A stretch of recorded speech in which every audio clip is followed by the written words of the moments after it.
శివుడు ఒక బిచ్చగాడి రూపంలో అంజనాదేవి ఇంటికి ఎందుకు వచ్చాడో మీకు తెలుసా?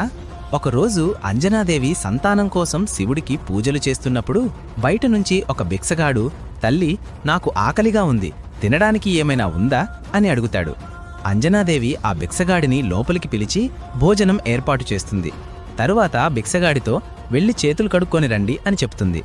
అది విన్న భిక్షగాడు, లేదు లేదు, నా జీవితంలో ఇప్పటివరకు ఎప్పుడూ చేతులు కాని నోరు కాని కడుక్కోలేదు అని చెప్పి అంజనాదేవి ప్రత్యేకంగా శివుడి కోసం ఏర్పాటు చేసిన సింహాసనంపై కూర్చొని భోజనాన్ని వడ్డించు అని గర్వంగా చెబుతాడు. కోపం వచ్చినా అతిథిని ఏమీ అనకూడదు అని అంజనాదేవి భోజనం వడ్డిస్తుంది. ఆ భిక్షగాడు వడ్డించిన భోజనాన్ని తింటుంటే నోట్లోని ఆహారం కిందకి పడుతూ ఉంటుంది.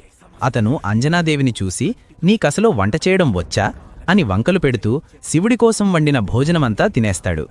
అంజనాదేవికి చాలా కోపం వస్తుంది. అయినా ఏమనకుండా సహనంగా ఉంటుంది. భిక్షగాడు భోజనం ముగించి అంజనాదేవితో, నీ భోజనం నేను తిన్నా కాబట్టి కొంచెమైనా పుణ్యం వస్తుందిలే, ఈ భోజనాన్ని ఆ శివుడు తినుంటే పుణ్యం కాదు, శపించేవాడు అని ఎగతారి చేస్తాడు.